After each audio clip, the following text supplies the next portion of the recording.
thank you all for coming, and thank you to Mayor Smith for giving up your precious time. Really appreciate you coming, and I sort of feel slightly here on false pretenses because you've got so much under control already. It's so amazing to just walk in and see the energy in this room already. So it's for those of us who've been battling away for over 25 years in these sort of space, and sort of feeling that sometimes life goes, as I'm sure you do too,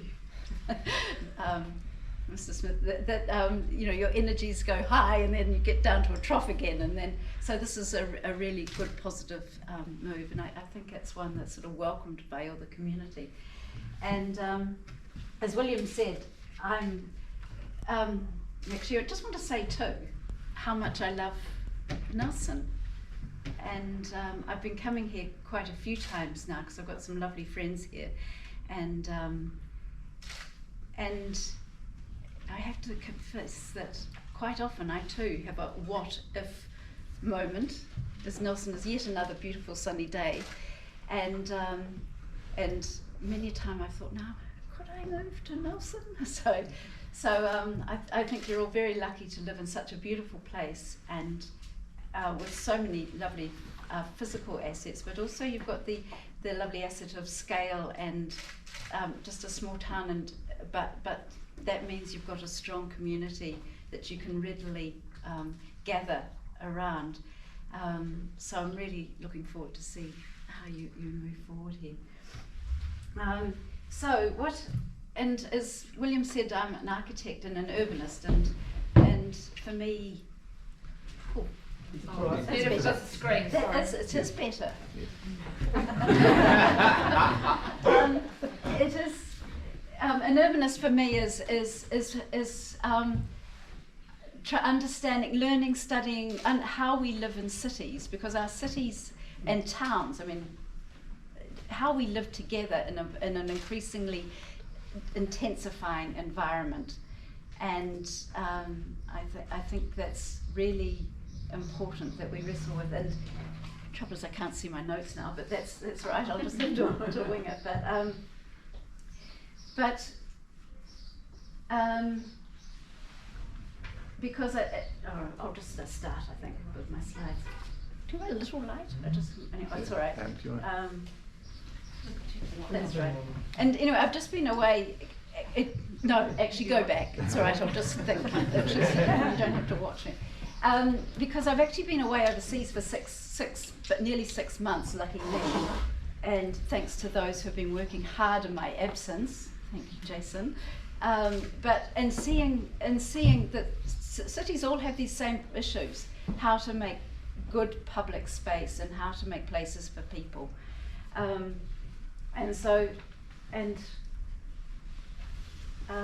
So you're not alone in this, and that's what makes urbanism such an interesting process, because it does bring in people. So I'll just let's go. So I've been involved. Oh, you've done this before. Thank you so much. Nice one. Yeah, great. Thank you. Anyway, I've been in, I'm actually originally from Palmerston North, but I went to Auckland University, and but came back to live in Auckland, say, nearly 25 years ago, and was really distressed at how Auckland felt really run down. I'm sure many of you might, or some of you might remember, you know, Queen Street was full of $2 shops and felt deeply unloved, and the waterfront was actually like we could not get to it. We had the big red fence across it. What I'm going to do is just run through some issues of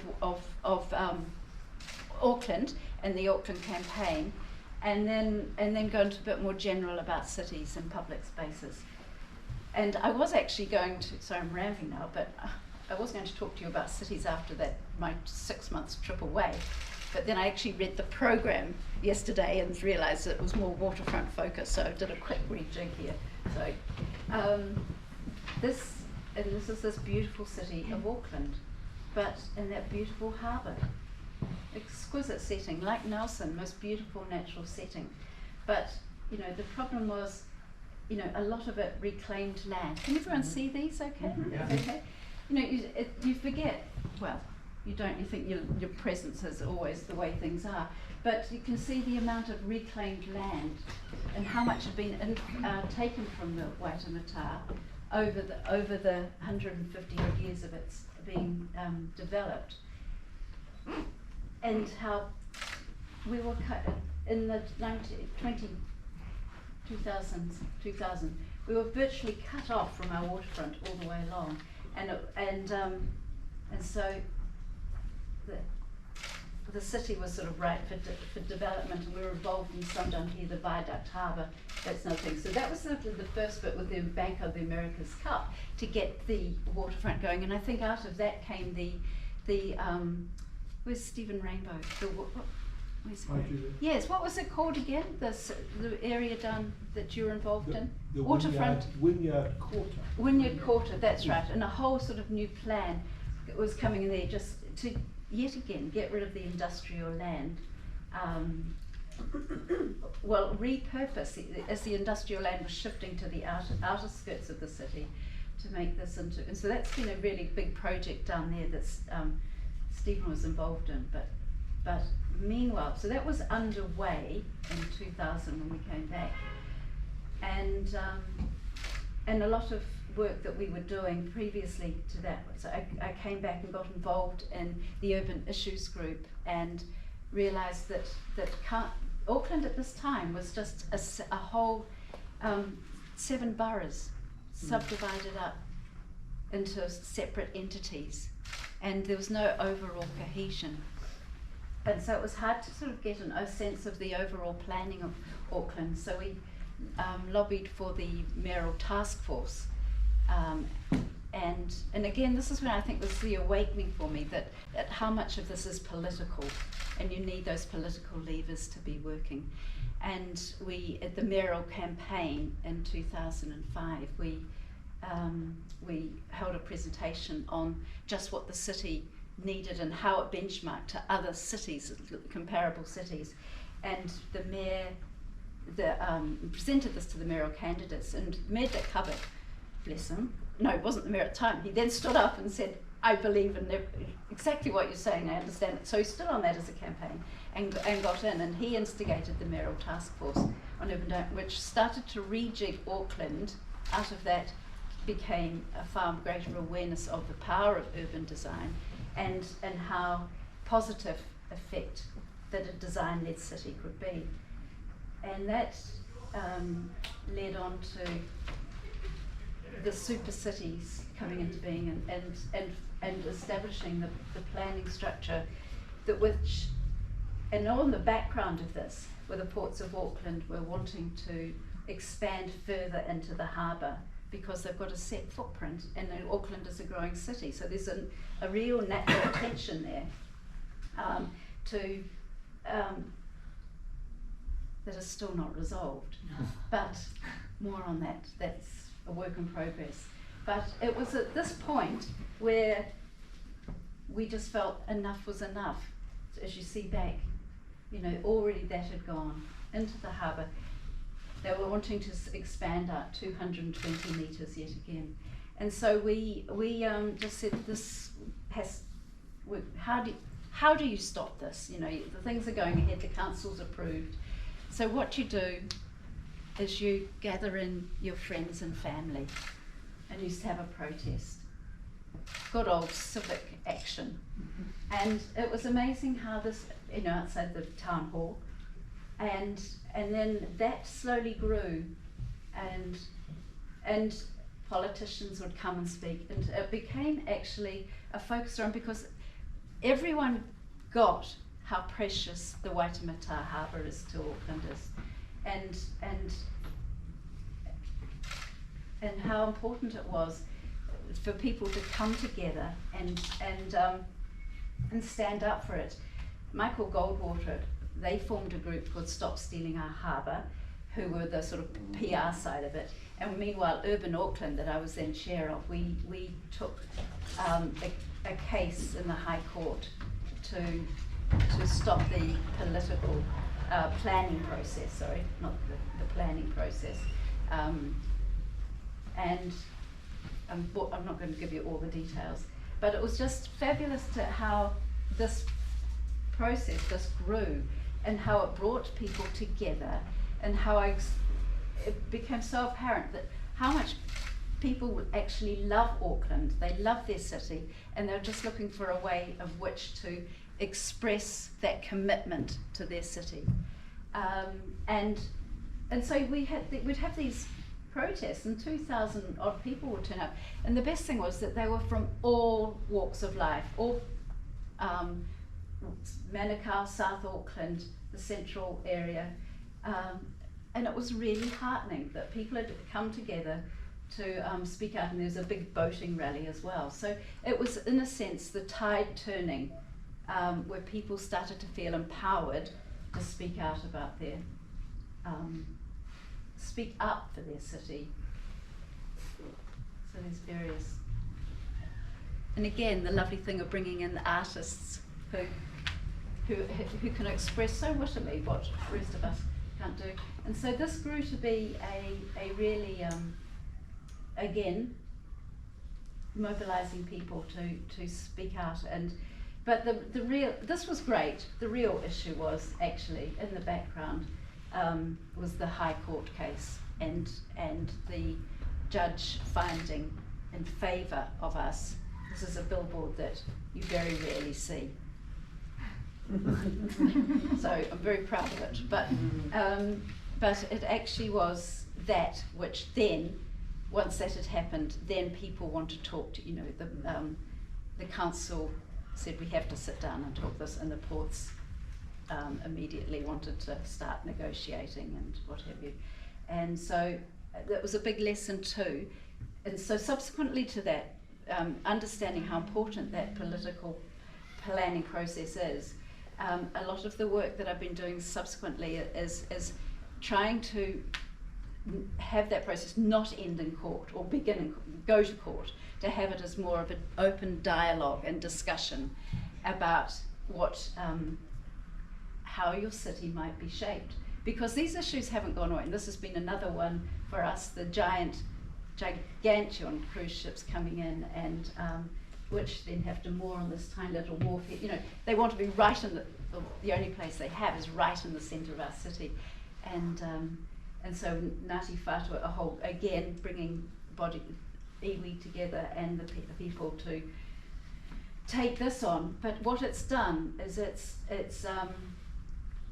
managed to put a break on the development of these spaces into the people's space. The Queen's Wharf is the people's wharf.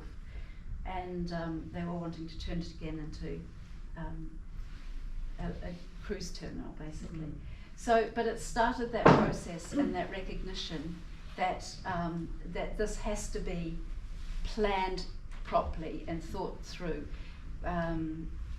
What is the long-term strategy? I spent a year on a group looking at the future of the port, which I'm pleased to say has been subsequently taken up by the current Mayor of Auckland, Wayne Brown.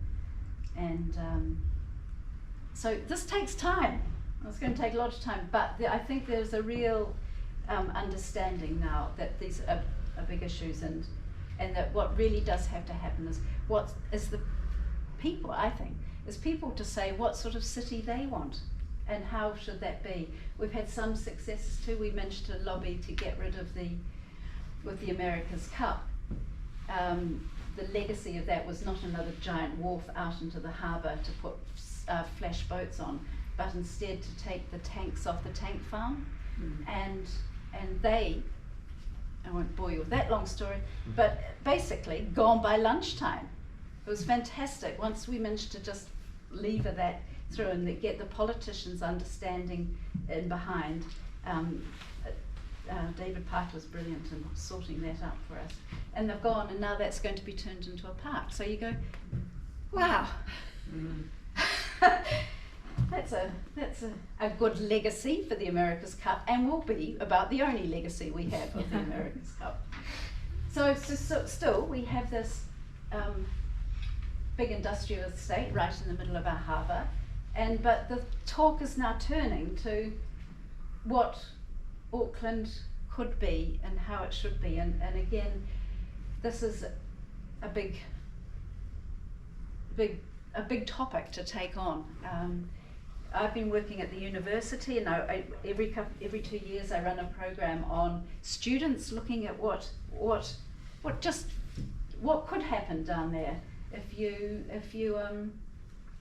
just look at it with fresh eyes. And it's great to have students doing that, and working with a place for Ngāti Whātua Ōrākei to have as their Mariah Tia at the bottom of the city, and to welcome people into, this is one of them, welcome people into the heart of Tamaki Makaurau. What happens if these go? You start going, the what if, which I think is just such a brilliant title of your place. Princess Diana Memorial in London, on a hot Sunday, absolutely chocker with kids and people. She would have loved it. And the animals and leaves and owls, and the High Line, of course. I'm sure many of you know that. Again, it's and this is where artists and architects and designers come in, creating these spaces. That the High Line, the old railway line. Now this great landscape strip for people to, with this pregnant woman just walking against the traffic and places to sit. So it's this amazing grove and places to play. So easy to do, just a basketball hoop and make such a difference. And this is Times Square in New York. Who would have thought that they'd take the traffic out and just put some chairs and tables in for people to just sit and eat their lunch. And also in Geneva, a big scaffolding with just hammocks in for people to come out at night and play and give the kids a bit of exercise. But anyway, the point is, it's really,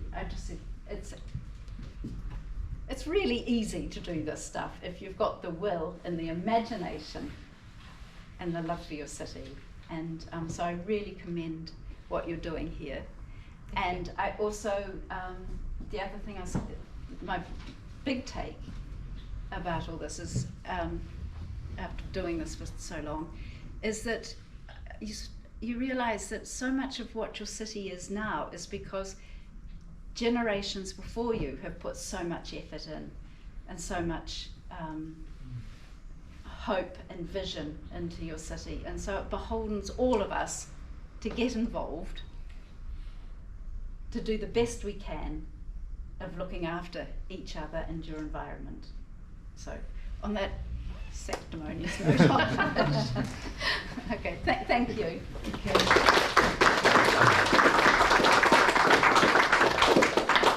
I mean, we've gone over time. I hope you mind if you still have questions. Yeah. Matthew? Yeah, thanks so much, Julie.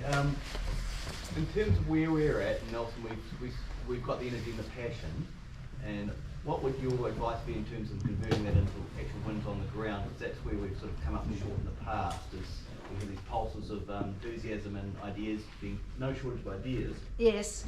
Is it civic action? Is it collaboration? Is it partnerships? I mean, all of the above probably, but what's something tangible we can sort of grip onto? Well, I think it's fine. It's all of the above, and it's doing everything you can, and just and again working with those who can actually facilitate it happening. So that's the council, and because so much work happens at council level, and then it changes and it disappears, or so it's keeping, which is the beauty of something like this, is keeping those ideas up and fresh and out there in a space so they don't disappear into brochures or what have you.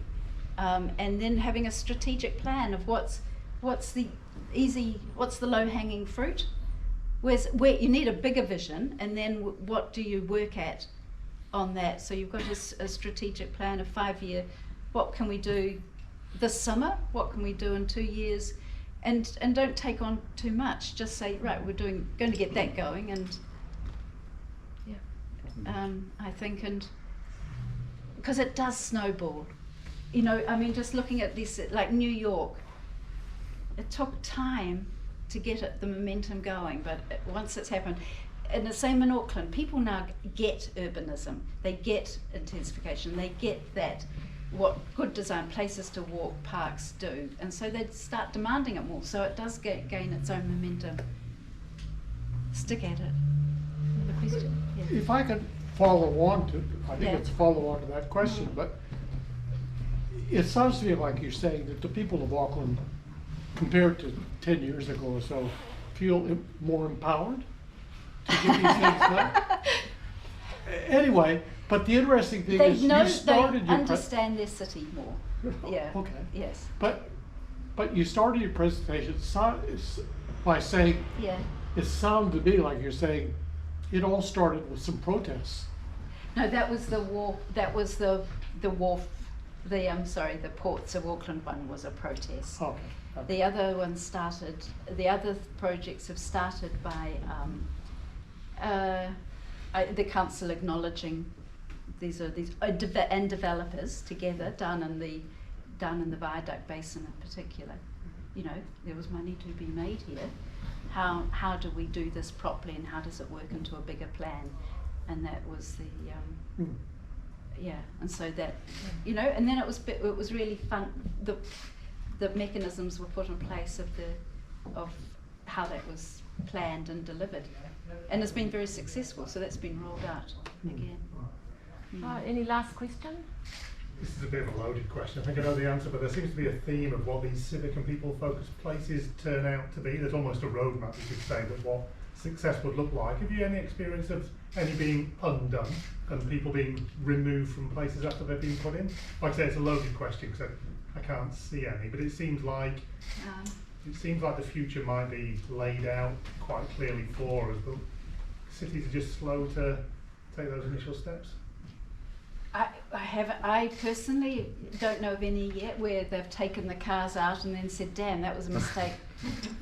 We'll put them back. People have gone generally, wow, this is so much better than we thought, around Auckland in particular, in the central city. You know, like the big fight over Queen Street to get the cars out of there. So it's been incremental. And so now it's just the buses, and that seems to be working. It's sort of slightly chaotic, but you know, it's no one's saying the economy's collapsing because of it yet. So that's like little bits of, you know, little things are good. Third quick question: where there was change, where did the money typically come from? In Auckland, well, again, it's. I mean, this is what. Council, was it private sector? Was it philanthropy? Where it's money? generally council and working with developers. That's what was it called again? Waterfront to the sea, Stephen? It's called Waterfront Auckland. Waterfront Auckland, but it was initially Sea to something, and then it became Waterfront Auckland, and that's now sort of morphed into Eke Panuku, the development arm of Auckland Council, and then they bring in private developers for projects, but maintain control, and I think that's what has to happen. Yeah. All right, well, thank you, Julie. I can't believe it's raining. Stephen, I'm Rainbow, I would taking no like to credit thank for you, that. seeing you've So I'm Julie, I'm Stephen Rainbow, Yeah. worked for Waterfront Auckland, also worked for the Wellington Waterfront. And Julie, could I just pick up on a couple of important points because they help in part to answer your questions, Matthew. Firstly, in both those cases, the design and architecture community was very closely linked to the council, and Julie, you can take some of the credit for this in Auckland. They were a constant presence, not talking to themselves and among themselves, but with their elected leaders and with the council leadership, and often with a champion. So if you think about Wellington, it was really Fran Wild who pulled together the impetus for the Wellington Waterfront, another highly successful waterfront project. Number one, so your architecture and design community has a critical role to play, and I'm thinking about the Nelson context. Number two, and it goes to Matthew, your second question, if you go back to the Thatcher years in Britain, she set up special development agencies to do Canary Wharf, for example. Then you have the Docklands in Melbourne. You have this model of special development agencies, and in both Wellington and Auckland, you essentially set up a standalone organisation that could buy property, sell property, engage with the private sector, and use that to fund the public good elements. But it was a standalone agency with an explicit mandate to improve those waterfronts. And I might add, as an additional point, that one of the key things, if you think about Wellington and Auckland, both of them use their heritage buildings to actually generate income and to get new uses onto the waterfront. And if you think about the lack of access to the Nelson waterfront and how little access there is for people here really to enjoy that magnificent waterfront, you can see the potential of how you could really make a change. The third point, and perhaps the most important one, Julie, for which you deserve so much credit, is that all of these projects did one thing. If you think about how we come to think about councils and government now, the perception, the optics is that they're there to stop people from doing things. What these extraordinary projects do, whether it's Barangaroo, whether it's Wellington, whether it's Auckland, is that they've given something back to the people. And you go any weekend now down to the Auckland waterfront, and that waterfront is thronging with people, which only, Julie, as you rightly said, literally only a few years ago, you couldn't even see the water because there was literally the big fences up there that the port used to stop people accessing it. It's given something back to the people. South Bank and Brisbane the same. These are really, really treasures, and people love it when government gives them something back rather than just stopping them from doing things. So Julie, I think that was a very stimulating debate. The relevance for Nelson around the role of the design community, the special purpose development vehicles, and giving something back to the public, I think, are directly relevant to Nelson and to this extraordinary exercise which Anne Rush and her team have pulled together, for which we're all enormously grateful. I should just conclude by saying my role is that I'm the senior advisor to Nick, Mayor Nick, and the councillors at Nelson City, and that's a great privilege as well. So thank you so much, Julie, for your stimulating contribution to the future of this city. I know you all have to get back, but I just want to say for me too, I think one of the great treasures of Nelson is that you still have so much of your history and heritage, your historic buildings here. It's great to walk around. I'm a great Hochstetter fan. I don't know if anyone else is a Hochstetter fan. No? Oh my God. Well, I'll have to go and look them up. Oh God, that's another lecture. But he came here in 1858 looking for wealth for Nelson to establish as a city. And stayed in all these places. And I walk around and I go, oh, he stayed there. You know, but also on the waterfront too. You've got these great heritage. You've still got your past that hasn't been mucked around with, and I think that gives you just such a great starting point to develop. And we need to tell our stories. We're very passionate about that. Yes. We have to work out a mechanism as well. It's all there. It's just opening it up. Thank you. Thank you everyone for coming.